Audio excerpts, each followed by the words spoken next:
Finals bound for the first time in 13 years. So let's just remind everybody how the Thunder have rolled to get there. We're going to start, Shanae, in the first round here. The Thunder making quick work of the Grizzlies. Yeah, they absolutely did. You know, what we know is that this Grizzlies team likes to run too, but they sort of met their maker a little bit in this series, but also the health of Ja Morant dictated as well. Yeah, Ja Morant, he left with an injury. They would mount a 29-point comeback in this game. They trailed by 27 when Ja Morant went down with that injury, and it was just all Thunder all the way back, and they would go on to win that series. Going ahead here to the conference semifinals now. This would be the Denver Nuggets, and this was their toughest test. Oh, absolutely. You had the goal of slowing down the best player in the world in Nikola Jokic, and they did exactly that. They made him work on every possession. Yeah, he had multiple 40-point double-doubles, including 44 and 22 in Game 1. And then, of course, you had the heroics of Aaron Gordon. What a series, man. Game winners in the series before and then this one. I was like, oh,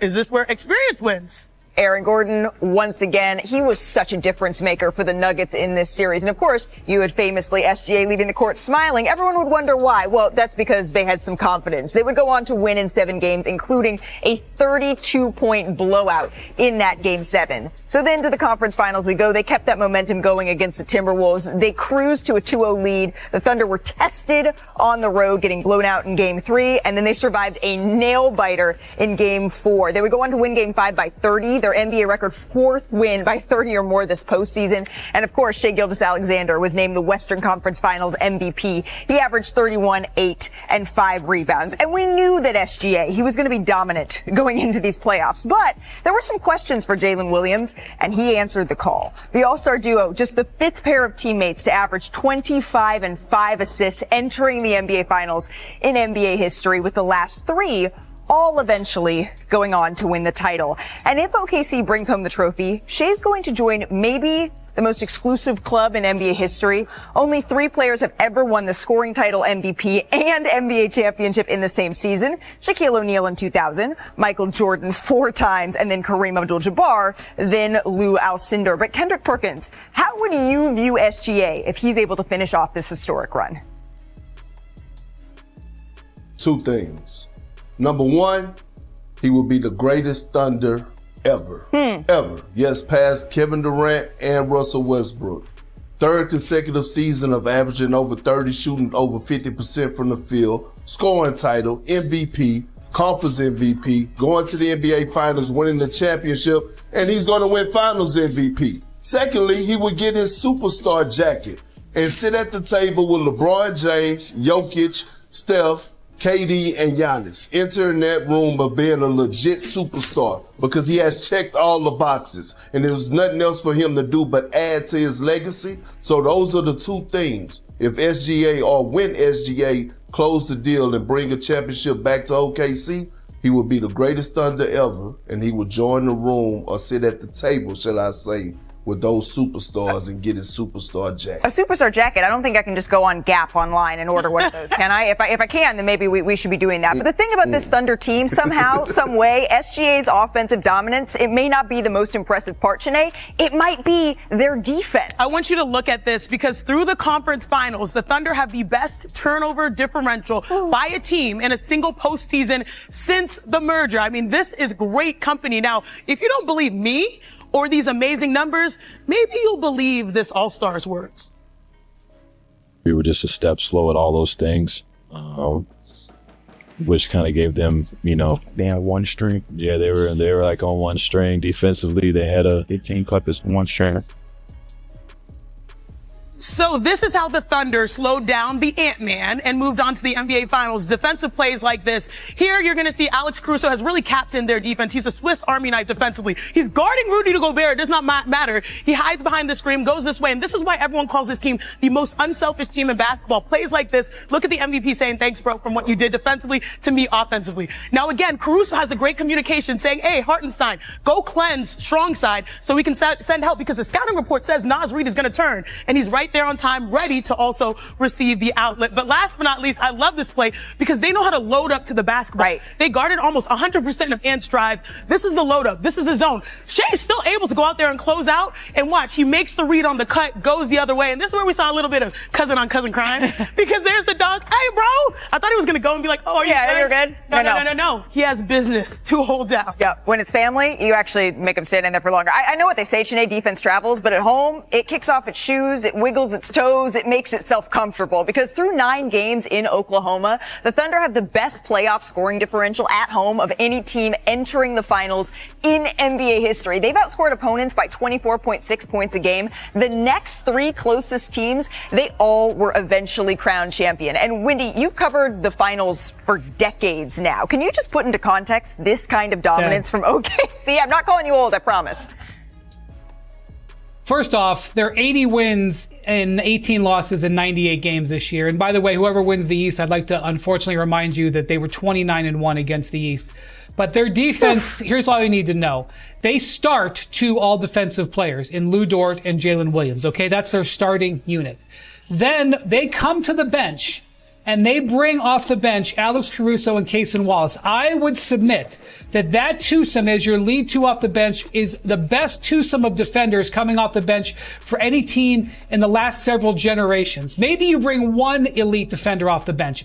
You bring 2, and I'll also tell you that Chet Holmgren, if he hadn't injured his hip and missed enough games where he didn't qualify, he would have been probably all defense too. So they're running 3 or 4 or 5 all defensive players out there. Ask the Timberwolves how that felt. Yeah, we haven't seen a Thunder team dominate like this in quite some time. But the question is it the best OKC squad ever? That was a question that was posed to Kevin Durant actually online. Who wins in a best of 7 series? 2012 OKC or this Oklahoma team? He didn't give a direct answer, but he did say, quote, they are historically great. Great shooting all across the board, efficient go-to scorer, size, athleticism all across the board, versatility, shooting big, bruiser big, great coaching, just flat out perfectly crafted. That's high praise from one of the greatest to ever play, Perk. KD didn't quite make a pick, but you know I'm going to make you make one. Who you got here?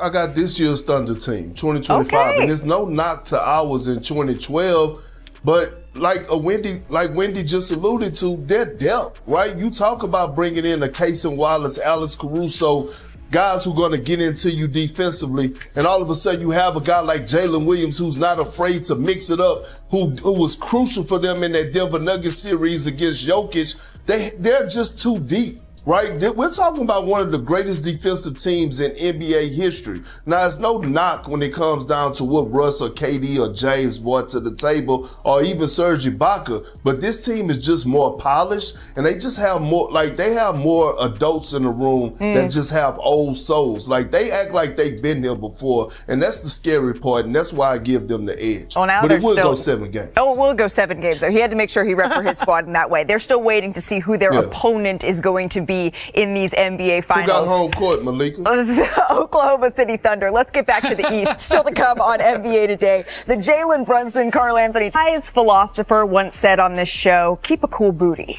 Knicks fans, you still need 2 more wins, but here is the back page of today's New York Post. Brun down, 2 to go. I like that. You know I like a pun. Let's take a look at today's electric moment brought to you by Hyundai here. Because Karl Anthony Towns and Jalen Brunson, they really stepped up in Game 5. They now each have scored 20 or more points in all 5 games of this series. They're the second pair of teammates to each score 20 or more points in each of the first 5 games of a conference finals. They joined Shaquille O'Neal and Kobe Bryant for the Lakers in the 2002 Western Conference Finals against the Kings. The Lakers, they won that series in 7 games. Ooh. Shaq and Kobe, they each had 20 or more points in all 7 of those games. So I don't know, maybe that's a omen here for New York. Tim Bontemps was in the building last night. New York, they flipped the script in Madison Square Garden. So what happens now, Tim, as this series shifts back to Indiana? Well, yeah, Malika, as you said, the Knicks played great from start to finish in Game 5. They controlled the tempo. They dictated the way the game was going to be played. And now the series shifts back to Gainbridge Fieldhouse in Indianapolis for Game 6 tomorrow night. And I am fascinated to see how the Indiana Pacers, and specifically Tyrese Halliburton, handles this moment. You can really argue, Malika, that this is the first time in either last year's run to the conference finals or, frankly, throughout this year's run to the conference finals that the Pacers have felt really any pressure at any point. Yes, they played the Knicks in a Game 7 last year, but by the end of the first quarter of that game, the Knicks had 4 starters out of the game. It was not exactly a competitive situation. On the other hand, tomorrow night, the Pacers are going to be at home with a chance to close out this series, to go to the NBA Finals for the first time in 25 years. It's the biggest moment in franchise history this century. It's the biggest moment of Tyrese Halliburton's career. And as we saw last night, Pacers did not look ready to handle the moment being at Madison Square Garden. Obviously, it's just one game. You can look at Knicks Celtics Game 5 as an example of the home team being proud and not wanting to go home. We know what happened in Game 6 of that series. The question's going to be, can Indiana do the same thing to the Knicks, or can the Knicks dictate that tempo again and get themselves back here to New York for a Game 7 Monday night? Yeah, the bringing the prerequisite energy for a closeout series, or closeout game rather. That's not something we saw from Indiana here in this last game. Let's see if we see it when they are home for this all-important Game 6. Tim Bontemps, thank you so much. I'm going to be watching. All eyes are going to be on Indiana tomorrow, including our own Kendrick Perkins. I'm Kendrick Perkins, better known as Big Perk, and nothing gets past me. Freeze! Just when you thought it did get past me, there I am. I spy a problem. I spy it all. Carry the hell on.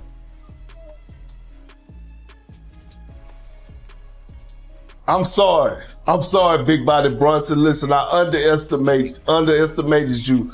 The biggest stage, the Mecca, Madison Square Garden, it was set, the celebrity was out, and boy, did you dance. Not just on the offensive end, but you dug deep defensively, and you got your feet and you slid those puppies down deep. And this is what it is. The Pacers have been picking on Big Body Brunson all series long, but last night, he said enough is enough. The leadership kicked in. We saw the physicality from him, the one-on-one pride defensively. The Pacers shot 3 for 14 from the field. Big Body Brunson was in the building on offensively and most importantly defensively, and helped the Knicks, or led the Knicks to getting the win on the biggest stage of the night in Madison Square Garden, where all the celebrity was out, and he danced in great fashion. Should have listened to Carter. Right? Perk, you said that Brunson dance. What is the name of that dance? What do I call that dance? Do you remember, Perk? Was it the Watusi? You name it. You name it. I don't remember. It's the Brunson Boogie, baby. Oh, the Brunson Boogie. Well, he's boogieing his way all the way back to Indiana now, forcing this Game 6. It is Saturday. So, Sinead, let's play a little fill in the blank here. Complete this sentence, all right? The Knicks will force a Game 7 if they bring that defense on the road. That has been the biggest game changer for them. Because if you think about it, they were targeting the Pacers, Karl-Anthony Towns, on countless possessions. They were running what we call the double drag, or UD says 77, where they put them both in screens and they really exploit their weaknesses, downhill or knocking down threes. Well, guess what? The Knicks won the point of attack. But the question I have is, can they do that back to back? Can they do that on the road? Because we know Indiana is going to be lit, for lack of a better word. This is a town, this is a city that's so excited, and they want to see that superstar moment from Halliburton. Now this is an opportunity to show that we're here to compete on both ends of the floor for New York. All right, turning to our wordsmith here, Brian Windhorst, how would you complete that sentence? They got to play at their own pace, and that includes a lot of different things. That means taking care of the ball. That means defending without, putting them on the line. It means making sure that you take care of those long rebounds and things of that nature. I would almost argue that you could be able to tell the way Game 6 is going to play out by the score at the end of the first quarter. I don't care who's leading. If the score is 24-20 in favor of the Pacers, I love it for the Knicks. If the score is 45-35 in favor of the Knicks, I love it for the Pacers, because the team that gets to their pace has been the one to win these games. Perk? I'm looking at the wings, the most important position in the NBA. I got to look at Mikal Bridges and OG Anunoby, and I don't give a damn what they do offensively. To be honest, I want to see what their mindset is defensively, because when those two guys are on point, we will never know. The cliffhanger. Especially in this series. We saw Mikal Bridges picking up 94 feet. We know OG Anunoby is one of the best 3-and-D guys.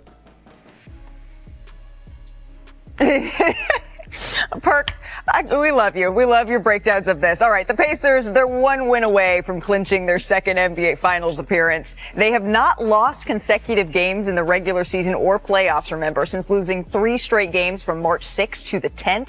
That was 81 days ago. So they have gone 81 days without back-to-back losses. Now to some breaking news. A woman has accused Pelicans forward Zion Williamson of rape and, quote, sexual, physical, emotional, and financial abuse over the span of a multi-year relationship. This according to a lawsuit submitted to the LA Superior Court on Thursday. The woman, identified as Jane Doe, said in the lawsuit that her relationship with Williamson, it started during his freshman year at Duke, and it lasted from 2018 to 2023. Now, in a statement here, Williamson's attorney said in part that, quote, we take these allegations with the utmost seriousness, and we unequivocally deny them. This appears to be an attempt to exploit a professional athlete, they said, driven by a financial motive rather than any legitimate grievance. You can read more about this story on ESPN.com. NBA Today. We'll be right back. Magic. It feels pretty good, Janae, to be back in our Los Angeles studios. Home. Almost as good as the vibes in Madison Square Garden last night. Game 5, and the Knicks are still alive, still alive. Hey, big night here from... I mean, I brashed against the wall, and so I wasn't thinking I need to play better than him. I was just thinking I need to help my team win, and that's my mindset every time I'm on the court, just helping my team win. This team's special. This team is special, and with this series, we haven't been able to close out games the way we wanted to. We haven't been able to show how special we are. We've had, moments of brilliance, but we haven't had games of brilliance. And I think tonight was a good testament to, when we're locked in playing 48 minutes, we could show the world how special we really are. Well, they did just that. Brunson became the 3rd different player with 30 points and 5 assists in at least 10 games of a postseason before the NBA Finals. He joins Michael Jordan, who did this in 89 and 90, and then the potential Finals counterpart in SGA this season. And Brian, you've said over and over this series that this is closer than 3-1. This is much, much closer than that. What did last night show you? It showed me that there is a pathway for the Knicks to beat the Pacers. They have it, and they did it in a couple of different ways, Malika. Number one, in the previous 4 games of this series, the Pacers had committed 5 fewer turnovers per game. That's 5 extra possessions the Pacers would have against the Knicks. Well, in this game, the Knicks took care of the ball a lot better, and they put pressure on the Pacers. And in this game, it was the Knicks who had 5 fewer turnovers. That's a 10 turnover swing right there. Figure out how to make up for your issues. How about 10 possessions in your favor? Secondly, Jalen Brunson was so much better defensively in this game. Look, he is never going to be a defensive stopper, but he was absolutely not fighting in game 4. He was extremely active defensively, going over screens. This is the number that says it all. 68% the Pacers shot against him as a primary defender in games 1 through 4. Look at that. They went at him 40 times in those games. Yesterday, they went at him 14 times. Still a big part of their offense. Only 3 of 14, 21%. That's huge. You take those 2 things away. And then in the first 4 games, Towns and Brunson, your 2 all-NBA players, They were minus 24 on the court together. That can't happen in this game, plus 23. They made up for it by being great together at the offensive end. Just yesterday, Perk was jumping off the porch. He said, "No, what? No, I'm good on the New York Knicks." Kendrick, are you still there after watching this performance? I mean, they've been stressing me out. I had every right to jump off the porch. I was stressed out behind the New York Knicks and my pick of them winning the series. And Wendy's right. Like, Big Body Brunson did his thing. Big Body Brunson did do his thing. Down to it. Yep, absolutely. Keep going. But when it comes down to it, I'm looking at the matchup between Karl Anthony Towns and Miles Turner, right? Like, that's been the biggest key in my point in this series. And when you look at Karl Anthony Towns, every time he dominates Miles Turner, the Knicks get a win in good fashion. And when you look at last night, 24 and 13, his mind was there, aggressive, not shooting 3-point shots, going down to that low block and playing daddy ball, playing in the dunker spot, setting screens, attacking off the dribble. Miles Turner had 5 points. 5 points. He is the best shot blocker in the postseason, leading the postseason in block shots, and Cat completely destroyed him. That is the X factor in this series who outplays what from the big position when it comes down who get the win from. It's also the first time this postseason the Pacers were held to under 100 points, Shanae. We've talked about where's the Knicks defense at? How did they do it? You guys, it's been a minute since I've been able to do this. Get up and go to the big board. So I'm going to celebrate it. I'm going to dance. I'm going to boogie on down here because for one night, the Knicks, they turned back the clock to a style that we were once very familiar with under Coach Tibbs.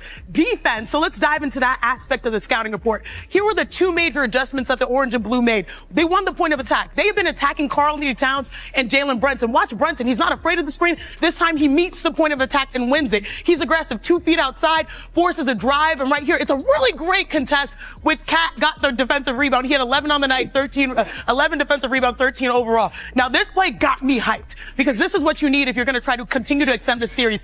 Everyone's loaded up. They actually right here were picking their poison, face guarding Halliburton. And what happens here? Before, they left their defenders on islands. Instead, OG comes over. There's vision here, knowing that the shot clock, I'm going to show you guys right here, turns to 2.5. So he comes off of Halliburton to go get this late contest. This was beautiful defense from their star players, but also they were moving on a string. Now, how stellar was this night defensively, though, for New York? They held the Pacers, as Malika said, to their worst offensive performance of the season, just 94 points on 40% shooting. Again, that is the worst. Now, I feel for Knicks fans, they know how to play with your emotions, this squad, but yesterday, somebody stood on business and saw this coming. All right, who do you have in this one? The Knicks. Oh, and he said it with his chest. A little family feud here. Yeah, Pops, yeah. anything you wanna impart on your son about? I mean, you picked the Pacers and he's picking New York. Feel sorry for his loss. What about Big Body Bronson? Don't do that to your dad on the spot, boy. Maybe we need young Carter on the show. Maybe we need young Carter back. Perk had to say, you know what? He had to take this block off for the rest of the block. Perk didn't want because to smoke. his son. He didn't want to smoke. Oh, never mind. But what had happened was. Hey, look, listen. Maybe Carter is a better analyst than his dad. You know what I mean? That's how we might generations need are to supposed to rock work. with him a little bit Generational excellence here. No, I'm just saying. All right, let's get to the other side of all more. He this. got more loyalty, I tell you that much. Let's take a listen to Tyrese Halliburton.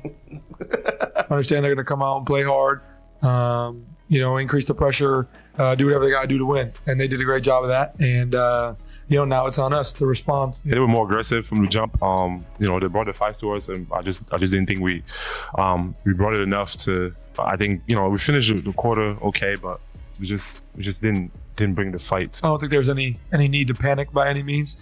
We get another game to go back at home and attack these guys and get better. So I look forward to Game 6, and we're prepared. We'll be prepared. All right, Brian. So Tyrese Halliburton, he really struggled in this one. What do you make of his performance?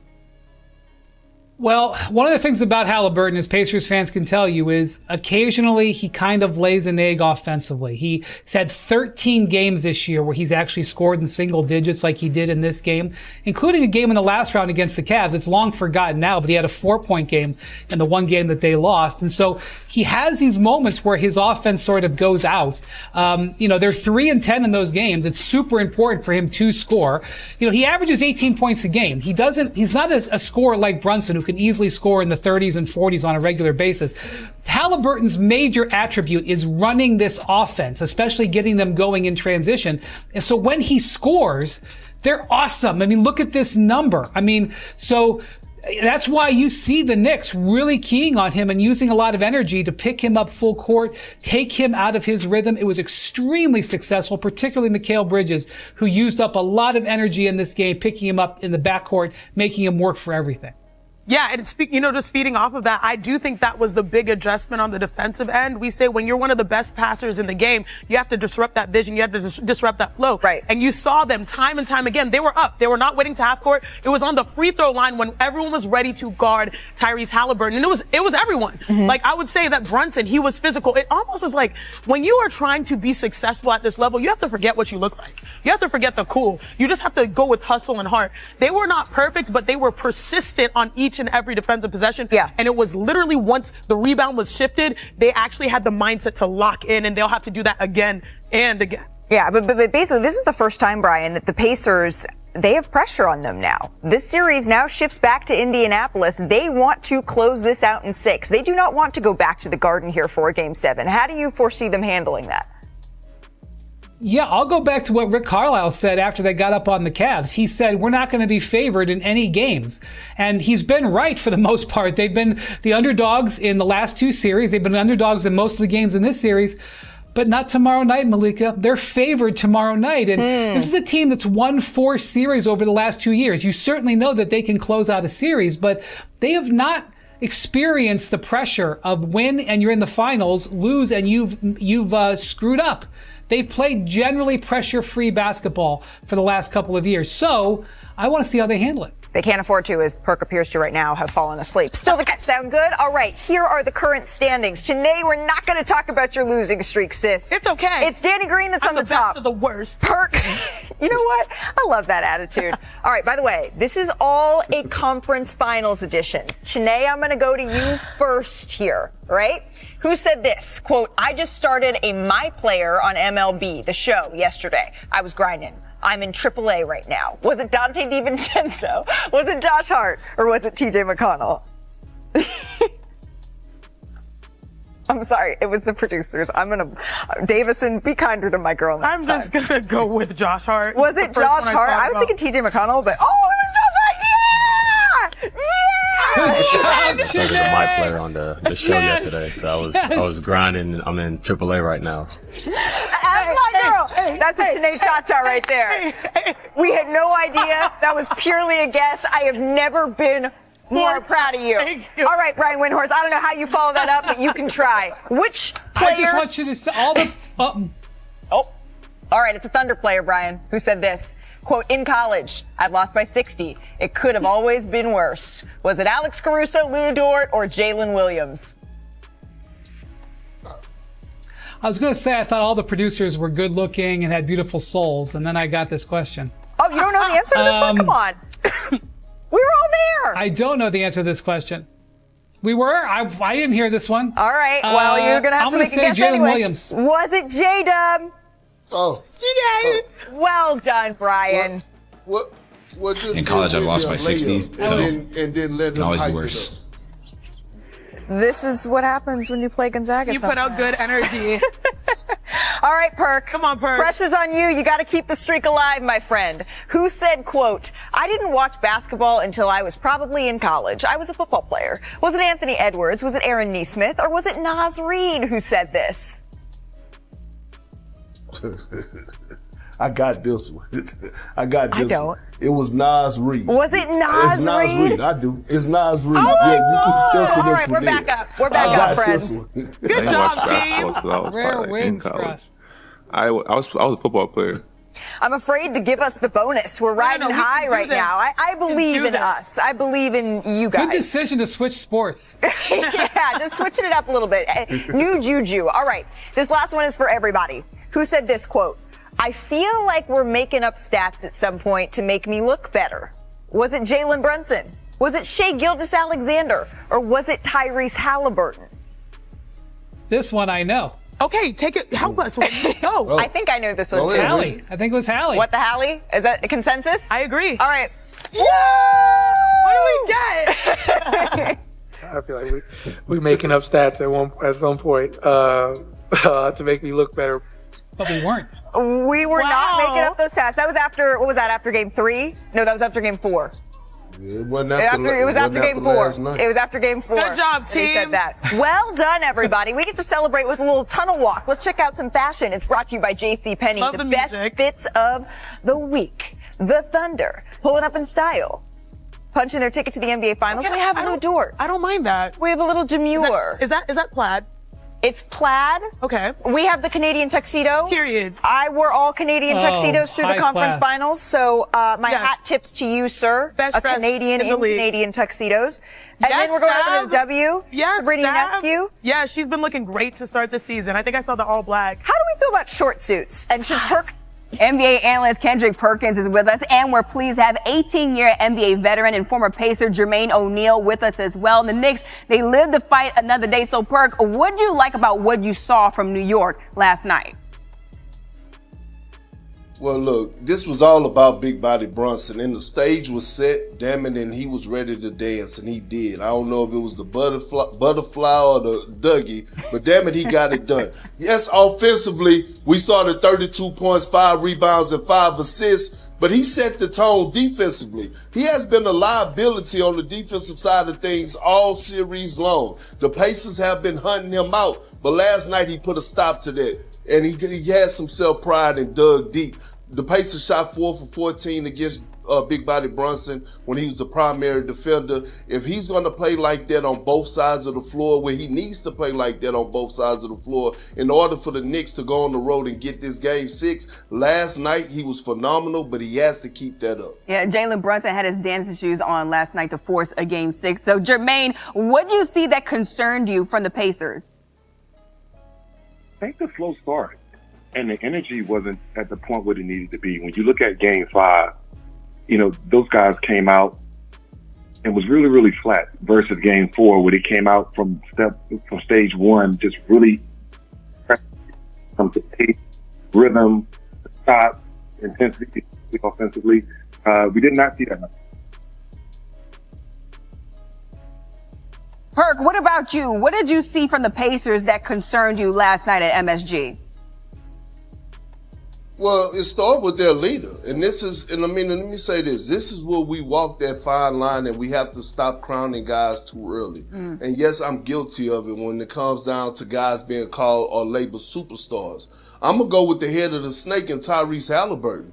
Here it is, a Game 5, a closeout game on the road. This is when your quote-unquote superstar supposed to rise to the occasion, not finish the game with 8 points. Like, you got to go out there, you got to come out there swinging. If we're going to hold Anthony Edwards accountable and guys like Jason Tatum when they don't play well, damn it, he got to get the same love because we praise him when he's doing well. He's the temperature setter, right? He's the one that's going to come in and set the tone, especially on the road. He didn't do that last night. He's the leader of that team. I expect him to bounce back in great fashion in Game 6 and put on an all-time great performance is what's going to be needed because Big Body Brunson and the Knicks are definitely going to go into that arena swinging, and it depends on how Tyrese Halliburton and the Pacers swing back is going to determine the outcome. And Jermaine, I want to go back to this Knicks team forcing a Game 6. What did you like about what you saw from them on the court last night? You know what? They never allowed the Pacers to get a rhythm. They were very, very aggressive defensively. Typically you see a big run coming with the Pacers, but you didn't. I thought that Ian really was a difference maker. They were able to, expend the lead when Brunson was out of the game, and they were able to, do things that they hadn't did early in the series. Yeah, the Knicks still fighting to see another day. And Perk, I know you had picked the Pacers to win Game 5, but my Knicks, I'm telling you, Knicks in 7. I'm still going to believe it. I know Jermaine is not having it, but I still believe it. Game 6 tomorrow night. What's your favorite team? Comment below, and if you liked the video, please leave a like. This really helps the channel grow and brings you even more content. Oh, and if you're not subscribed yet, what are you waiting for? Click the subscribe button and activate the bell to receive all notifications. With each game, we notice that the NBA is getting more competitive every day, and all the teams are looking for reinforcements to win the championship. And only here can you follow your favorite team daily with incredible content from different sources. Here on the channel, there are new videos every day with analysis, curiosities, and the best moments in basketball. That's it for today, folks. Thanks for following along. The NBA doesn't stop, and neither do we. Until the next video. NBA, the passion that connects us.